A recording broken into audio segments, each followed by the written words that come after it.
To begin, so before I start, let me just open it up, see if after lunch, if anybody has any questions before we get into the next phase here. Okay, good. So we're going to spend the rest of the afternoon talking now about how amateur astronomers themselves can do light curves. This is going to be lead-in and back up to what we're going to do tomorrow, which is actually doing an analysis of live observation, if not tonight, one that I did a few days ago of the same target. So we'll go through now some of the fundamentals of how to create the light curves.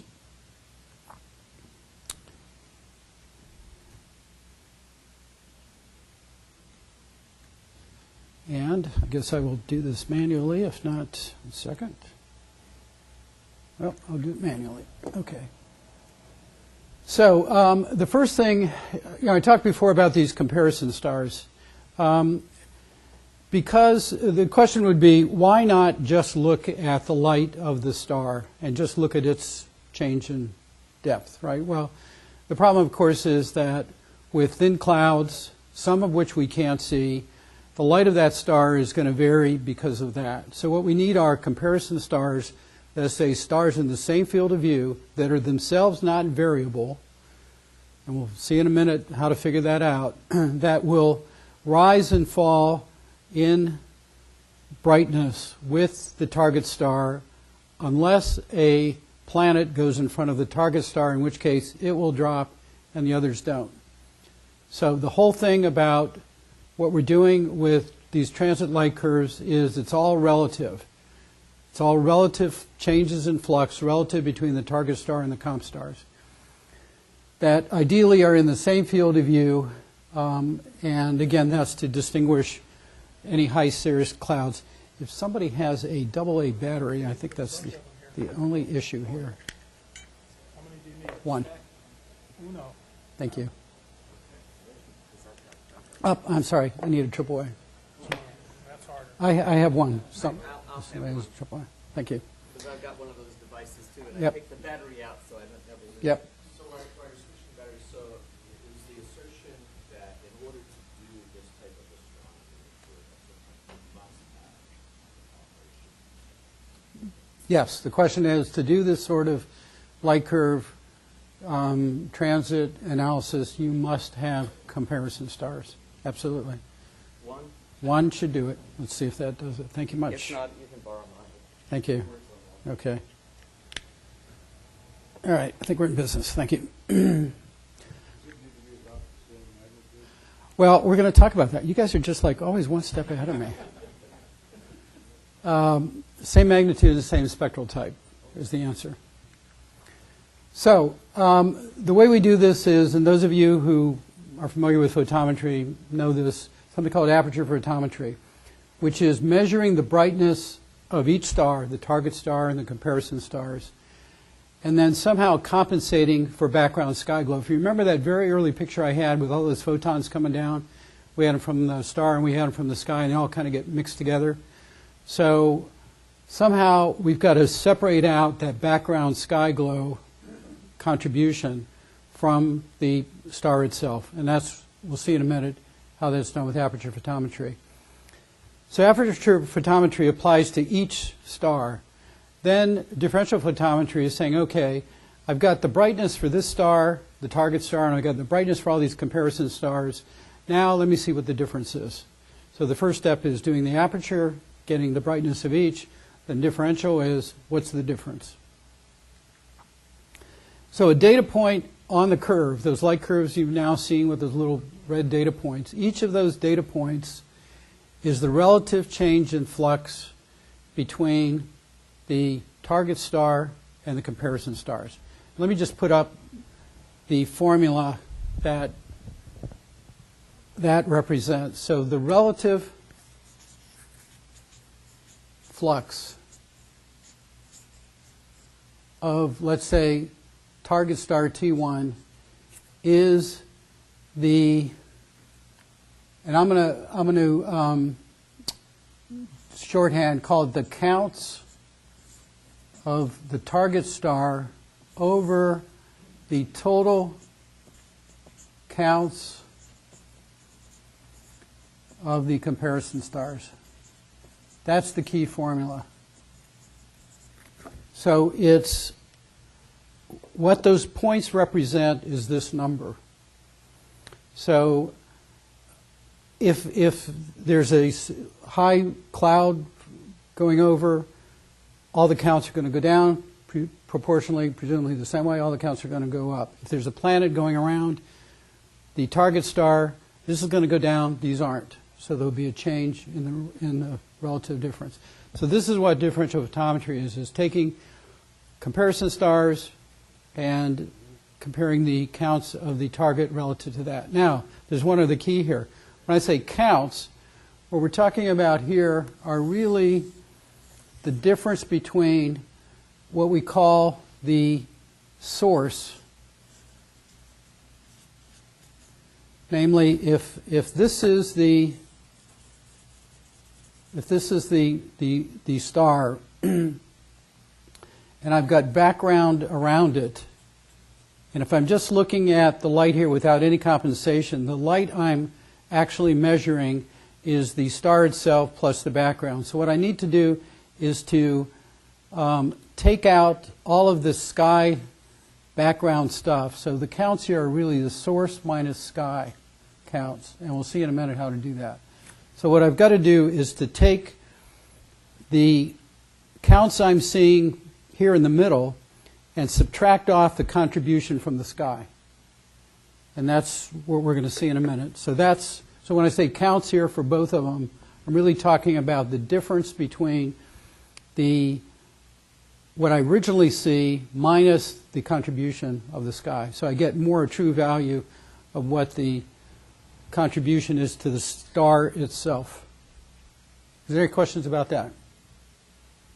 Okay. So then once I have all these little data points, then I run the software that knows what a transit model should theoretically look like, and it does the best fit to it, and I see how close I am to that model. If I'm pretty close, that means I've got a good observation. If I'm too far off, I throw it away. So the last step is to do this transit model fit, and we're going to do all of that tomorrow on actual observation. All right, so this is the key with aperture photometry. How do I get the brightness of this center part here that includes, embedded in there are some photons coming from the background? Well, I put a thing called an aperture around it of some width, in this case radius 13 pixels going across, and I create a donut around it, not having any part of its star or any other star, that collects how much contribution there is to the background sky. So I have this aperture, which is 13 radius, and I have this annulus, which goes from 14 to 29 counts out. And what I do is then I figure out the contribution per pixel that the sky is and subtract it off from this to get a true measure of the brightness of the star. So that's what aperture photometry is. And the software easily allows you to put these aperture and annulus on each star, and then it'll do the computation for you. There's also a best practice we'll talk about later, how big to make these circles, how big to make the aperture, how big to make the annulus. And we'll talk more about that. Any questions about that? Okay. So here's some online resources. You have it. By the way, I should have mentioned at the very beginning, this presentation is now online on my website, astrodentist.com. If you want to go to the full color version, you have in front of you the black and white version. And you have also the resources. So let's go through some of the online resources. These aren't needed for doing, if AstroImageJ is being used, you don't really need these. I'm putting them here if you ever do want to play around with the time differences. The reason I say that is because in AstroImageJ are built-in conversions.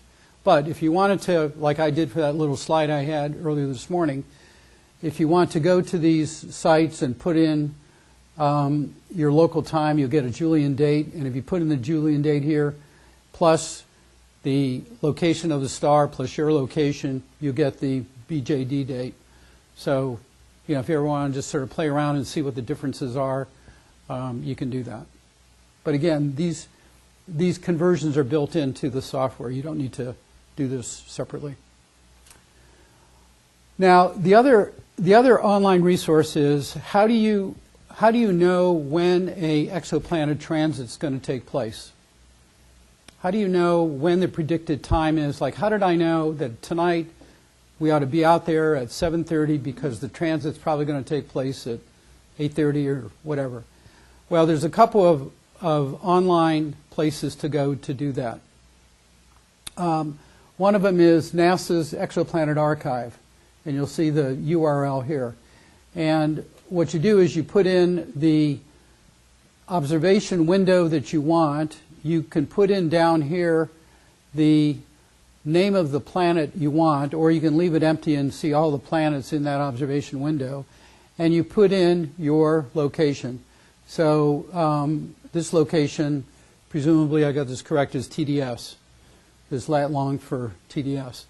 So you put in that information and you just hit, enter. And what you get is the all the observations, in this case, at TDS during that observation window. So here we have our target, Kelt 1. And let me just walk through because you now should know some of these parameters. The period is 1.2 days. So 1.2 days, Kelt 1 transits its star. And that tells you it's a very close-in star because it only takes 1.2 days to go around it. The duration is 2.7. This is in hours. So you know that light curve dip, you're expecting it to be 2.7 hours long. What we like to do is to get an hour ahead of time and an hour after. So we're talking, in this case, 4.7 hours worth of total observation time. You've got the midpoint of the transit, and based on the duration, you've got the ingress date and time. So this is saying this is in universal time. So this is October 30th at 0300. So subtract 7 hours, and it's what, 8:37 local time, 7 from 15, something like that. I think I got that right. Yeah, 8:37. Backing it up is 7:30. That's why I said 7:30 is when we should start our observation. So ingress is when the transit starts, when that light curve starts down. Egress is when it starts back up. And you can see here the predicted egress time is 07:34. Again, that's universal time. So that's midnight tonight. Add an hour for an hour after, so into 1 o'clock.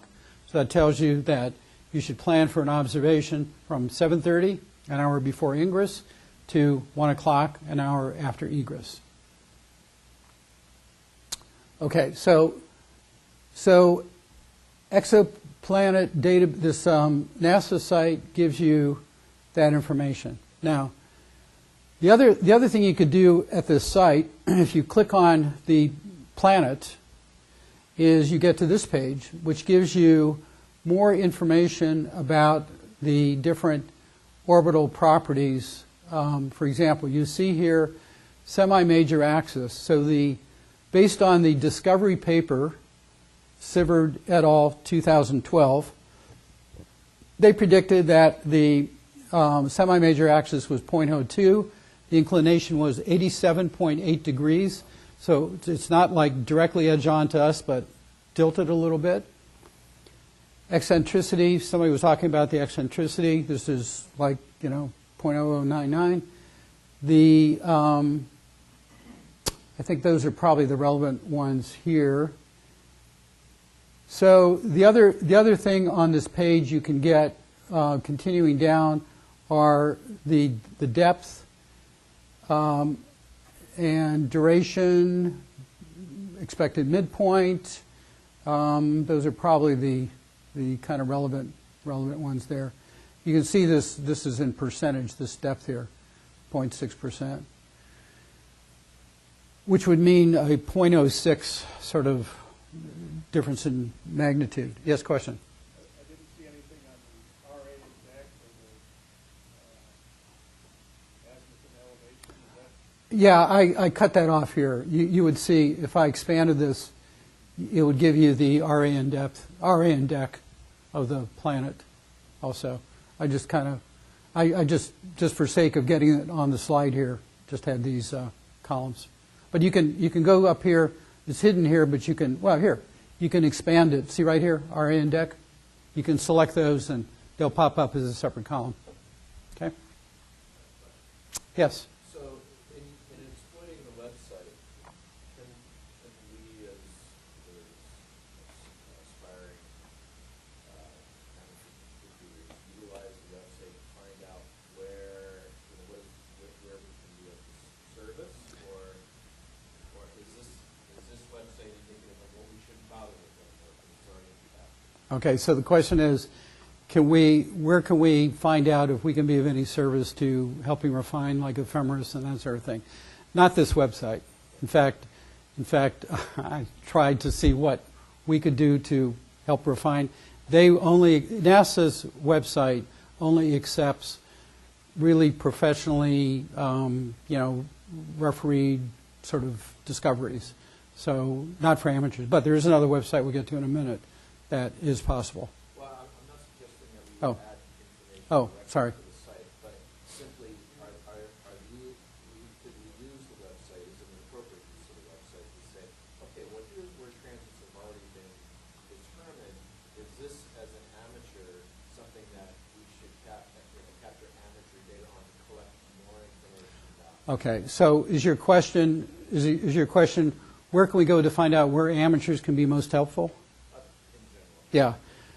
There really isn't a good place, I will say. We're going to cover tomorrow some future surveys where the need for amateur astronomers will be very useful, and there are some organizations to help get that sort of collection of amateur astronomer observations together. So, yes. Forgive me if I No, sure. Is there, if you take these archives and these names, Kelp-1b, is there a way to tie that into other names for STAR catalogs?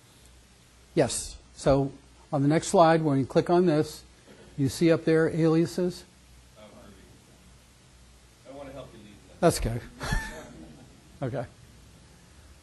Okay, any other questions before we move on? Okay. So NASA's a good site for getting some of this information. Here is, when we talk about stellar information, we're talking about the star. And so some important information that's relevant about the star is certainly the RA and dec of the star. Other information, which you'll see later, we use for input into the program would be things like the effective temperature of the star, 6518, as you see here. If log G is up here somewhere, log G is the specific gravity, somewhere it's here. Where am I missing? Right there, log G. Well, which for this isn't known, but log G is another important characteristic of the star. So, yeah, so on that same page, as you scroll down, you get information about the star itself. Okay? Now, another place to go to get transit information is a site that's sponsored by the Czech Republic Astronomy Society, ETD, Exoplanet Transit Database. Yes? on the master side? Is any of that data to download any of it? Any sort of simple file? Yeah. Yeah. So past question, can you download any of the data from NASA site? The answer is yes, either in a comma separated file or an Excel spreadsheet. Okay, so the ETD database is a very user-friendly database. It's mostly for amateurs, that you go and you put in your longitude, your latitude, you put in the day you're interested. So this is for tonight, for example. And it gives you, again, for Kelt 1, our target, the beginning time. Again, this is UT, so this is 4:19. The center time, the egress time, the duration, 153 minutes, again, which is 2 hours something, which was comparable to the NASA base. The magnitude of the star, this is a 10.7 magnitude star. The depth, again, 0.0066 is the depth.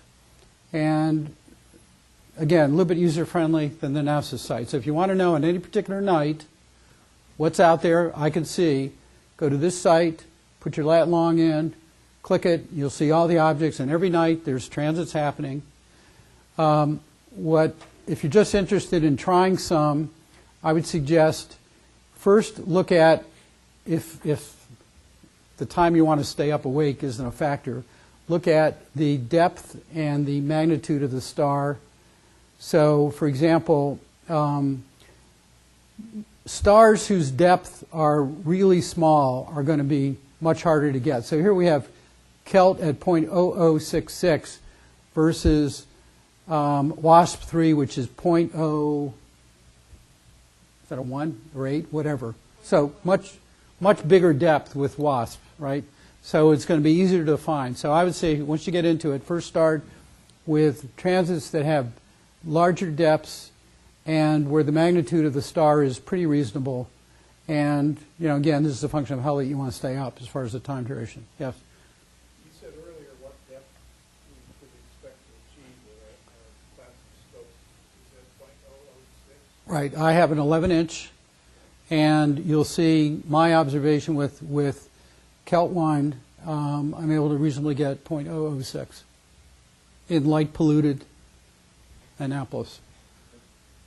Typically, what magnitude? I'm sorry? What magnitude are you getting 10.7 magnitude is the star. Okay. All right, so the other thing with ETD is it shows the historical nature of observations of amateurs. Now here's the interesting thing. This goes back 2011. This was the Discovery paper. Now, guess what? Take a look at that, right? Amateurs are making observations, right? Nobody realized this until, well, what the bottom line is, I'll give you the punchline is, remember I said earlier, the period was off by 1.7 seconds. So the observations from then on, that error just kept accumulating, right? So the difference between what was supposed to be the transit time, the center point, kept increasing, right? Because it kept getting longer and longer and longer till that transit occurred, till the tune of now 30 minutes. Here's the interesting thing. The Kelt project, I don't believe, knew about this ETD database. They took an observation last year and found they were 30 minutes off. And they went back and they realized they were off because of this period difference of 1.7 seconds. All they had to do was to go to this ETD database and take a look at that, and it's like something's wrong with the initial calibration. So the point of all of this is, excuse me for saying it, professional astronomers saw the value of some of this archived data, they would instantly see that the original ephemeris they had for Kelt 1, there was probably something wrong with it, because all these observations are just continuing down the slope.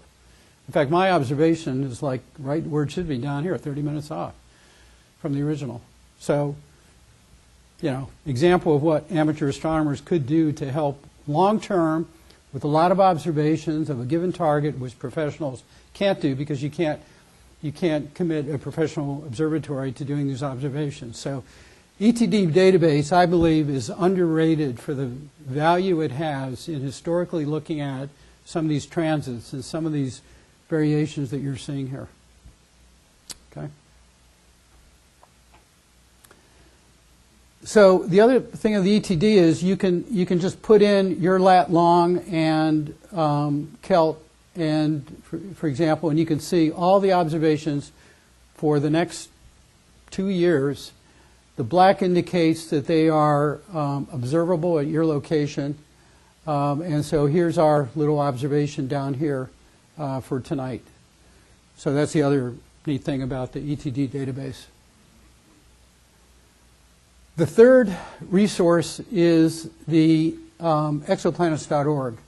And what you do is you can do a search, or you can put in, search through a table of a particular exoplanet. And when I do that, now Kelt 1 is not in there. Kelt 1 is not in there because actually Kelt 1 has not yet been formally confirmed to be a planet, which is why I was hoping we could do an observation, because we could contribute toward another observation for potentially a planet. They're not sure.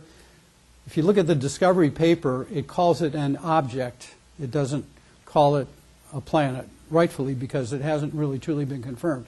So stuff does not get into this database until it's confirmed as a planet. But Kelt 2, for example, was confirmed as a planet, so it's in here. That's why I wanted to use it as an example. With this database, you see, again, the same sort of planetary information that's important for us doing our predictions. You'll see the inclination, you'll see the period, you'll see somewhere in here is the, I think it's on the next page, the duration or the depth. You'll see information about the star itself, the effective temperature, Fe over h is the metallosity of the star, log G is the surface density. Those three are used for calculating limb darkening coefficients. So this is a great site if the planet is a confirmed planet. Now notice another nomenclature thing here. It's Kelt 2a small b. This is a binary system, Kelt 2a and Kelt 2b, two stars orbiting each other with a planet b. So this is an example of a circumbinary system, two stars and a planet. A is the primary star. B would be the secondary star. Oh, it's not, okay. Yeah, the capital A refers to the star. Small b refers to the planet. How do you know it's a binary? Because I know, because there's an A after it. Normally there would not be an A or a B. Oh, I see. Yeah, it would just be Kelt 2b, for example. Question? Yes. So, I know from doing the binary research that, I'm sorry? I know that from doing the binary research that sometimes lowercase letters are used to describe like multiple star systems, like there's 7 stars in the system. Very close companions. Yeah, like sometimes there's Okay. lowercase letter. So I'm just wondering if I can nomenclature like you add a second lowercase. Yeah, Oh, good point, like an AA type star, capital A, lowercase a. yeah. Type special types. Yeah, so the question, just for purposes of the question was, some of the binary star studies, lowercase letters are sometimes used to designate the other stars in the system. So, yeah, cause for confusion, I guess. Yes? I realize that you can get the time of transit when it transits to the meridian. You can figure that out pretty easily. But is any of these websites actually give you time of transit, when it transits to the meridian? To transits what? For people that have German equatorial, does it say? Yeah, so the question was, do any of these pieces of software tell us folks who have German equatorials when it's going to transit zenith? Is that what you're asking? Yeah. The answer is no. So what I do is I go to SkyPro, SkyX, put it in, figure out when it's going to transit. Yep.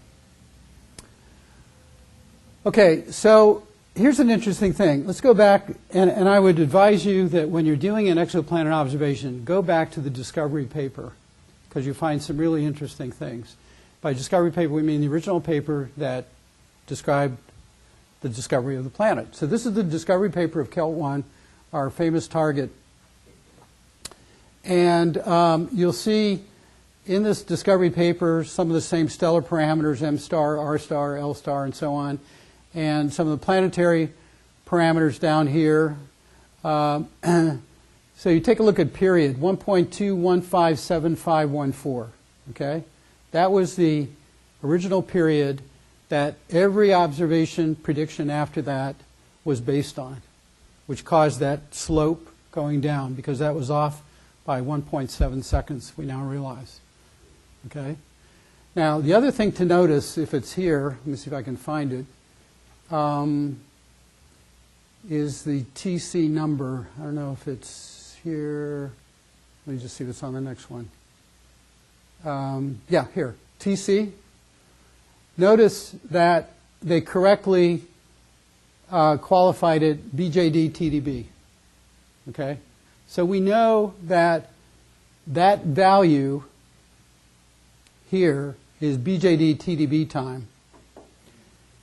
So if we know, so now I'm going to describe how predictions are made because we in some cases should do it ourselves. So if I know back in 2012, whenever this was, that the center point happened here and the period is every 1.277 days, then some integral multiple of those periods will get me to tonight, right? And that's when the center point would take place. That's called the phase. So the epoch is when this was done, which was that time there. If you convert that, you probably get some date in 2012. And you have some multiple of periods, and you get to when the center point is today. Let's take a look at that. So here's the interesting thing. If I look at the current center point, again, is the period times some phase plus the epoch being used. And then to get the beginning time, I just take the duration, back up half the duration. For the egress, go forward half the duration. That's what that is. So what I did was, just a little exercise here, I went to the 3 different sources we just saw to ourselves come up with what we thought were the predicted times. And I used the duration in each of those and the epochs being used for each of them and the periods. Now take a look. KELT, by the way, is the survey that is being used that is focusing on stars called KELT something. And that's why it's here. So the latest KELT observation last year came up with, notice the different period from NASA's, right? 514 versus 494. The calculated center points you can see here, the NASA and ETD sites are off by 30 minutes from the latest because we know that that period, the original period, was wrong. And if anybody would have looked at the ETD website, they would have seen something's going on. So, all the point of all of this is to say that be careful with the predicted times you're picking up from the Discovery paper because they could be wrong, and to look at a couple of different sources. So that's the point of this whole thing, is even professional papers like that could be wrong. Pat?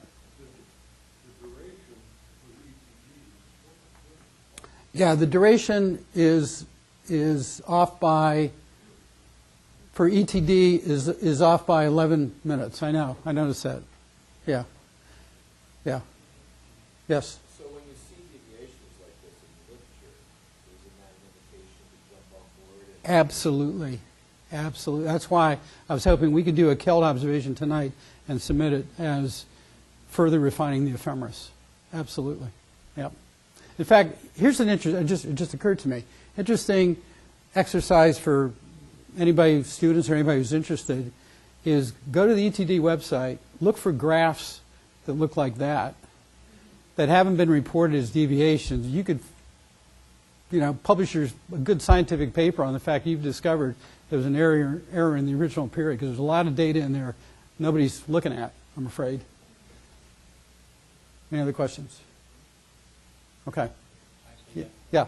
So, speaking of which, would the ECD website update itself? In other words, if the Discovery paper was off on the ephemeris, the someone later on. I hope they don't. Right. Yeah, I hope they don't. I don't think they do. I think it's just an automated thing. Nobody's really looking at that stuff. So I think that'd be a cool research thing for folks to do, is just go back and take a look at archive data that's there.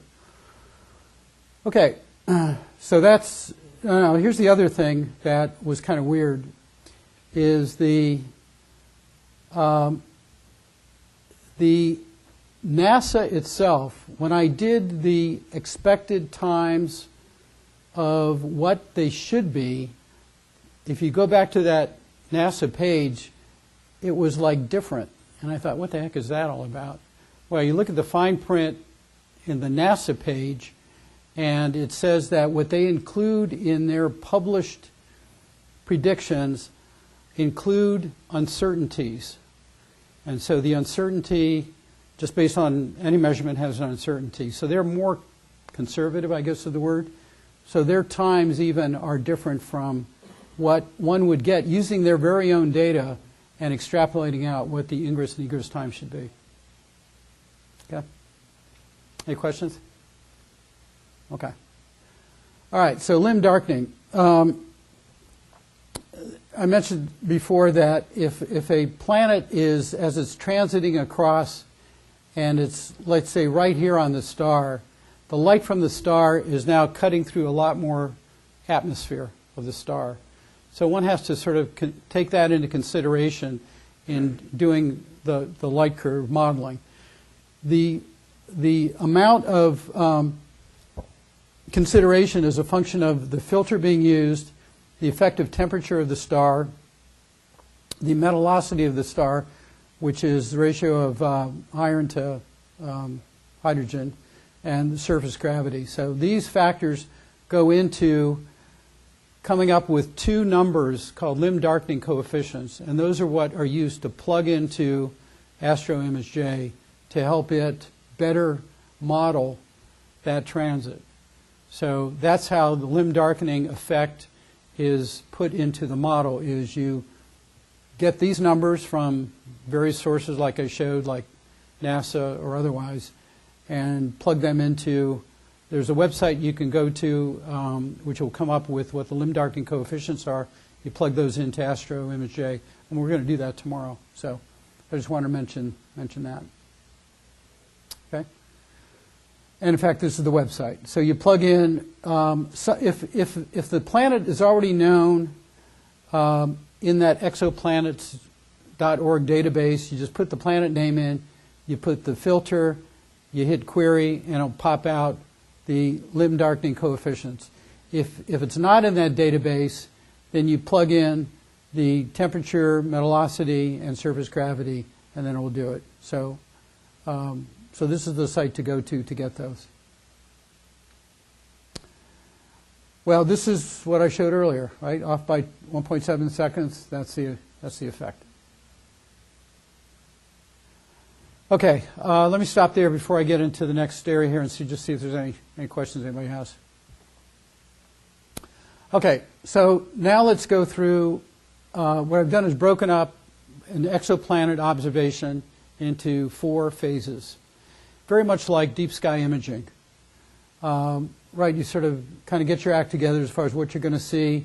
You capture the image, you calibrate using your bias darks and flats, and you post-process. So it's the same sort of phases as if you're doing pretty pictures, deep sky imaging, but each phase is a little bit more involved.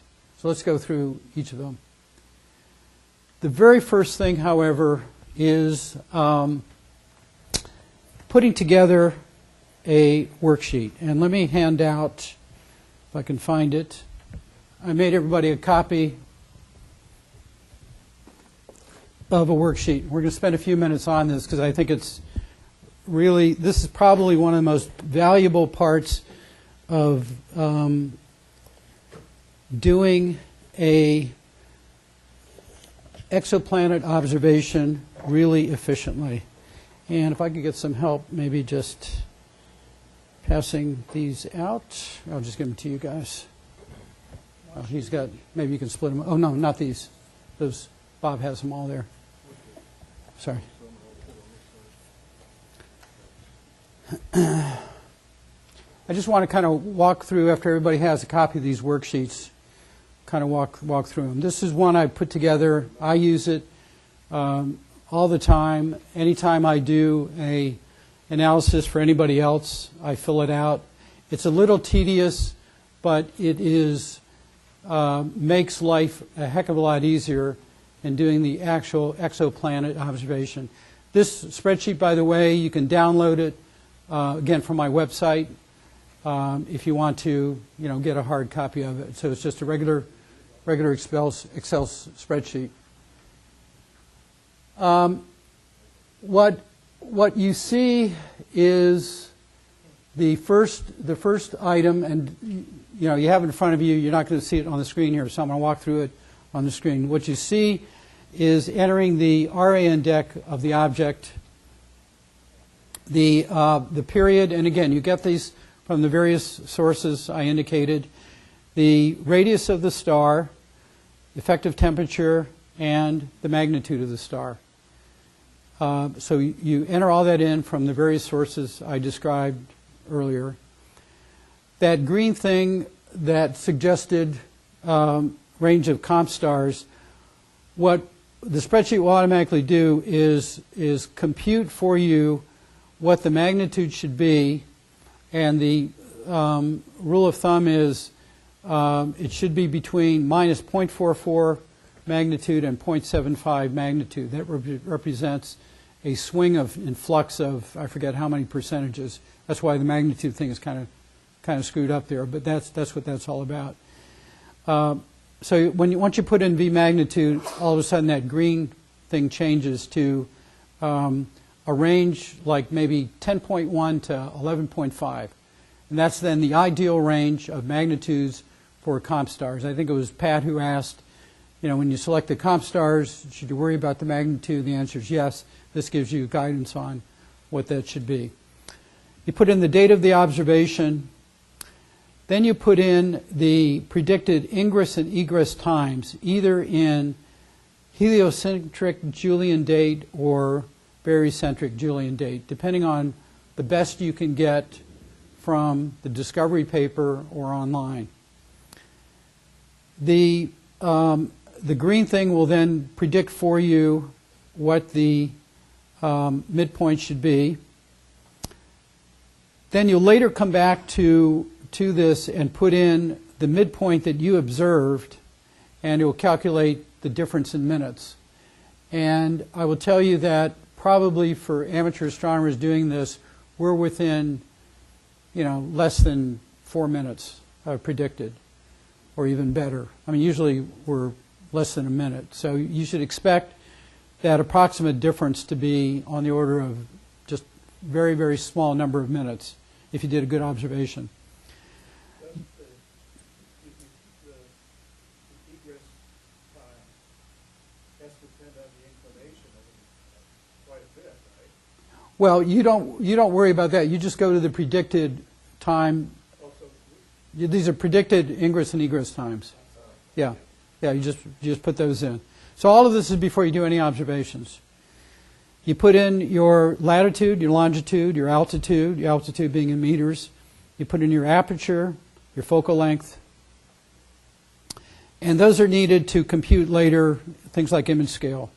You put in, just for reference, make and model of your CCD camera, gain, readout noise, and dark current. Those three items are used by the software you'll plug in later to calculate the uncertainty in your observation. That's why those are important. You put in the point that your CCD goes nonlinear, just so you remember that when you're creating or selecting what exposure times to use, that you don't saturate. You put in the number of, photosites unbinned and photosite size in microns. And if there's any binning you use for your observation, you put that in, whether it's 1 by 1, 2 by 2, 3 by 3, whatever. And at that point, you kind of stop because you don't know yet what the exposure time is going to be. So you can do all of this maybe even not quite the binning yet for reasons I'll say in a minute. You can do all this ahead of time. You do it a day ahead of time or whatever. And this is really critical to get this documented because it makes it so much easier when you need to input a lot of this stuff into Astro ImageJ. So this makes it a lot easier to do. Okay, so I'm going to stop there with the spreadsheet because that's, again, part of the sort of preparation phase. Okay? Okay. So let's step through it. So we select an exoplanet target, and you can do that based on a number of criteria, how late you want to stay up, how aggressive you want to be with getting a good depth or whatever. Collect the preliminary information we just said, and as somebody back here suggested, predict the potential meridian flip time for German equatorial mount. So go to your favorite navigation software, put in the star, put in the time of the observations, and you'll be able to see when you think it's going to be right overhead and you have to do a meridian flip. This is probably one of the most important but also sometimes difficult things to get is the exposure time. So let's spend a minute or two on it. The key thing here is that the host star or the target star and the comparison stars don't reach saturation. So you got to consider a number of things, right? If the observation starts low in altitude, as the star is rising, it's going to increase in brightness. And if you've got too large an exposure here, by the time you get up here, you're going to saturate. Okay? If you start up here and you have an exposure time of a certain amount and then it's descending, then your star, the brightness is going to go down. So the trick is to get the right exposure time so that if it's rising in altitude, it's not going to saturate. And a lot of that has to do with, so here's what I do. If it's at like an altitude of maybe 30 degrees, obviously that's going to be a function of what filter you use. So you put your filter on, you're going to use V filter, whatever filter. Take an exposure,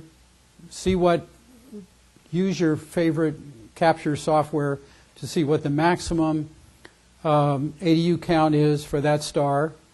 I know that I don't want to go beyond 48,000 ADU counts. So, I'll keep changing the exposure till I get that down to maybe 24. If I'm low on the horizon, I know it's going to increase. So a lot of it is by trial and error, but the key is to not be too aggressive because you don't want to saturate because they'll blow the entire measurement, but enough to get good quality ADU counts before it gets to the meridian. Any questions on exposure time? Because I know that's a big topic of how do I know the right exposure time? Okay, now, if the exposure time is such that the star, let's say, is a very bright star, and you're worried about getting that star saturating before you get enough light in any comparison stars, if there's faint comparison stars, then defocus. Because then, you're going to spread the light of that star across more pixels. So this is where defocusing would help if the exposure time, if you want to extend the exposure time, for example, defocus the star.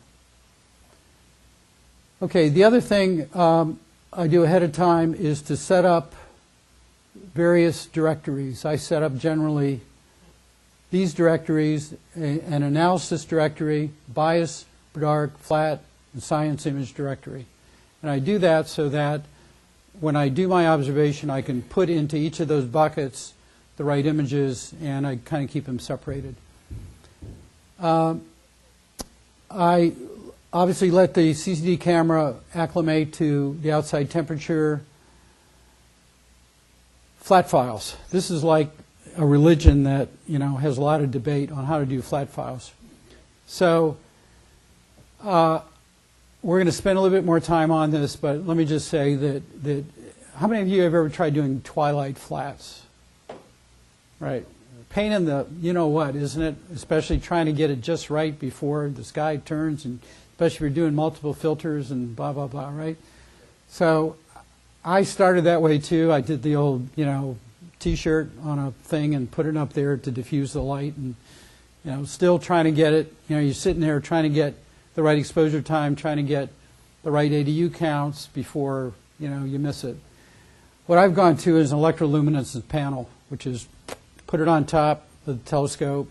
You can you can do the same time during the night you want, after the observation, before the observation. You could tune it to the right uniform brightness. And for me, that's made a world of difference. They're not cheap, but if you're going to do this a lot, you might just look into it as a Christmas present for yourself or something. So, so generating flats, we're going to spend a minute or two in a minute, why that's so important. If you have auto guiding, make sure, as I said earlier this morning, make sure it's calibrated. Namely, if you're changing the orientation of the CCD camera, the auto guiding characteristics are going to change, so you're going to get that calibrated. And as we said earlier also, synchronizing your capture computer to the atomic clock. All right, so now you start imaging. You begin 1 hour before and end 1 hour after. You handle meridian flip as expeditiously as possible, and after capturing the science images, you do the calibration phase. This all sounds pretty easy. You're just kind of sitting there and waiting. But let's talk about this. How many of you have German equatorial mounts? Okay. How many do plate solving? Okay. All right. So you know that when you do a meridian flip, the image is symmetric across the diagonal of the CCD camera. So you've all of a sudden, you flipped your image, your guide star may now be out of the picture, you're probably off target, and you got to really quickly get back on target, back on guiding in that precious time, because you don't want to lose, because that transit's still happening. You don't want to lose any photons, right? So I would always suggest ahead of time looking at predicting where, after the flip, where a guide star is going to be to make sure it's going to be in your guide camera image. Or if not, maybe rotate. I would also suggest, after you predict when it's going to occur, to maybe do a sample plate solve to make sure that there's enough stars in your field to do a good plate solve. Because the best way I found to get back on target is after you flip, do a plate solve, get back on target in 2 or 3 minutes, or as quickly as you can. So that's the key, is minimize the amount of time to get back on target to make sure you got a guide star back in line. Do you have to calibrate once you do it? No, so the question, do you have to calibrate, do you mean for auto guiding? Depends on the software. PhD2 knows you're on the other side of the pier and will compensate for that. It will change its internal calibration to compensate for that. I don't know what Maxim DL or the others do. But, if it's an ASCOM mount, it should know what pier side it's on, and if it's good software, it should compensate for it with the auto guiding. So the answer is no if those conditions are met. Okay. Any other questions on that? Okay, so now the calibration phase. So, same as dark sky images, deep sky images, biases, 0-second dark exposures. I generally take an odd number for reasons I'll explain later, and like 17 or more bias. Dark files, same exposure time as the, by the way, science images, what we mean by that are the images of the actual target. Same exposure time as the science images. Flats, again, we sort of talked about that. The key here is set the exposure time so the so if you're looking at your histogram, the average ADU count is achieved. And flats depends on the calibration software. If you're using Astro ImageJ, there's no need to take flat darks. That is to say, because flats, like any other image, need to be dark calibrated. And so a general rule of thumb has been, if you're taking flats at 3 seconds, take darks at 3 seconds. Well, Astro ImageJ has a feature called scaling, where if you take your darks at, let's say, 10 seconds and your flats at 3 seconds, it will calibrate your darks to come up with sort of artificial darks for those 3-second flats. So with some software like Astro ImageJ, you don't need to take separate flat darks. And we'll show that tomorrow. I suggest taking an odd number of them, so a median combine can be used rather than averaging. And then finally, I religiously, every session, take all of these. I know some people kind of have them stored away and don't, they'll reuse what was done before, but it's too, if you're spending 5 hours doing an observation, taking an extra 15 minutes to go through and get some good calibration is worth it, especially if you've got some new dust motes on your field, or you've changed your orientation a little bit. So I just religiously do this. It's kind of a pain, but once you get into it, it's like, pretty quick. All right, so the importance of flats. So this is an actual flat field. You can see the dust motes on it, right? And what I'm trying to point out here is the following. If your star is down here prior to a meridian flip, when you do the meridian flip, the star ends up here. Well, look where it's going to end up. It's going to end up on a dust mote. And if you haven't flat field corrected correctly, all of a sudden, the light of that star, because it's on top of that dust mote, is going to be reduced. So that's the importance of good flat fielding. That's also the importance of why you want great guiding, because if this star migrated a bit over to another dust mote, its brightness is going to change, and the comp stars are going to stay the same. So you're going to think, well, I got a transit here. And in fact, that has happened. People have erroneously thought they had a transit when all that happened is their star migrated over to a dust mote. The light of the star went down. They thought, oh man, we got a transit. So that's why I just keep harping on the importance of flat fielding. Yes? Some question. Where are these little specks of dust? It looks like they're in focus. Yeah, but are right. they are they on the detector? Right. Or are they on the land? Primary detector. Right. So the question is, where are these little dust motes? These little ones are on the face of the CCD itself. These ones are on, if you look at your CCD camera, there's probably a glass cover that are a few millimeters away. That's where those are. And some bigger ones might be on the filter. So there are, in fact, there's a program, if I remember tomorrow to let you know, that if you measure the width of these motes, it will tell you how far from the CCD detector they are, if it knows your focal length. So you can figure out where the dust motes are based on the size of the dust motes. So, okay, so that's the importance of flat fielding and the importance of guiding to make sure that star doesn't wander over too much. Now, as I said this morning, if you have perfect periodic error, there's no errors at all, but if your polar alignment is off, your star is going to start drifting just because of deck drift. And so you could end up on a dust mote or something, even if you have no periodic error, but if you're not polar aligned. So both of those sort of go together. Any questions? Okay. All right. So now we've got our calibration files. We've done our imaging.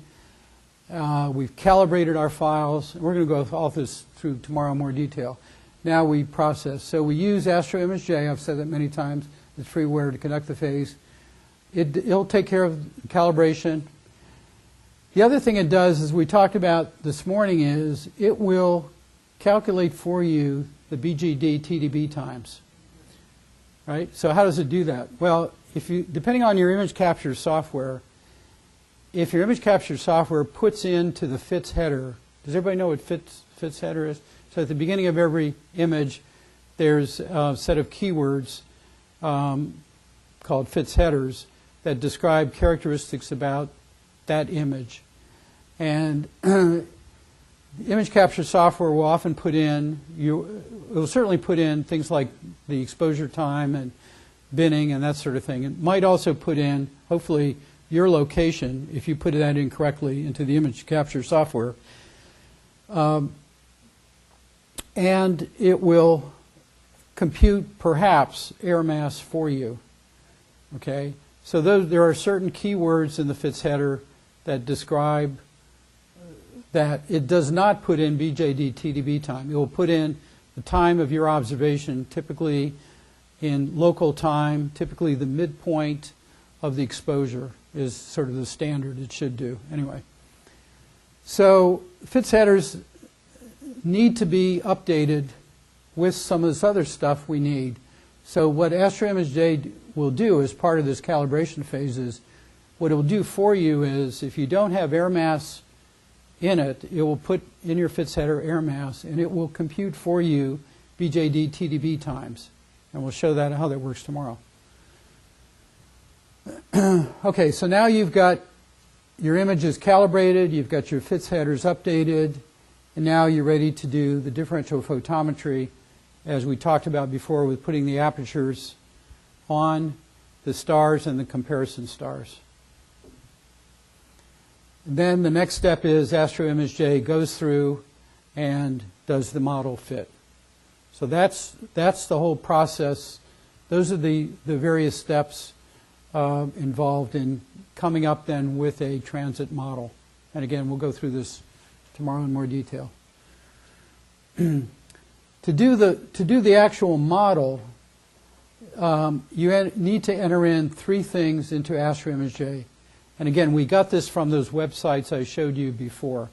The period, the predicted ingress and egress times, the limb darkening coefficients, and optionally the mass of the host star.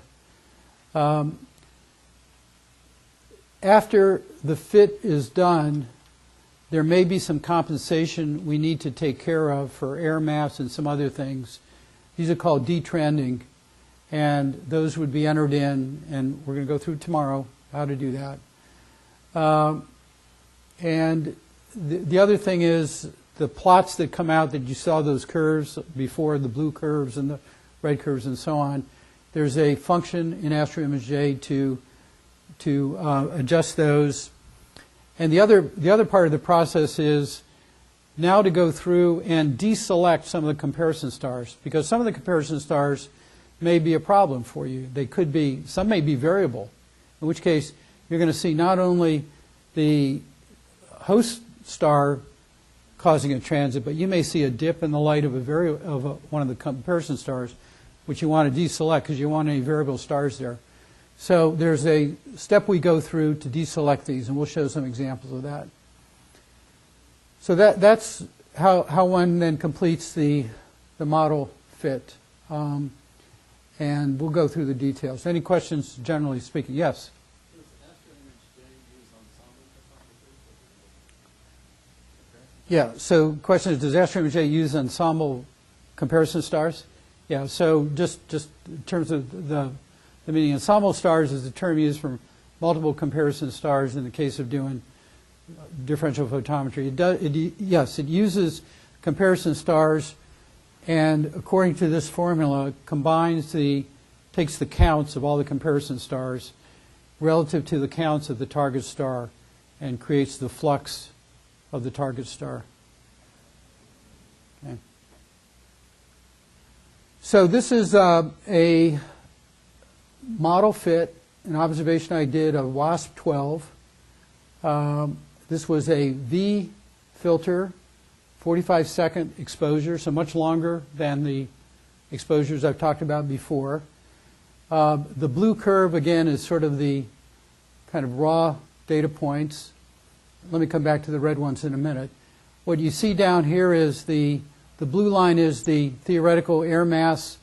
The brown points here are the total comparison star counts.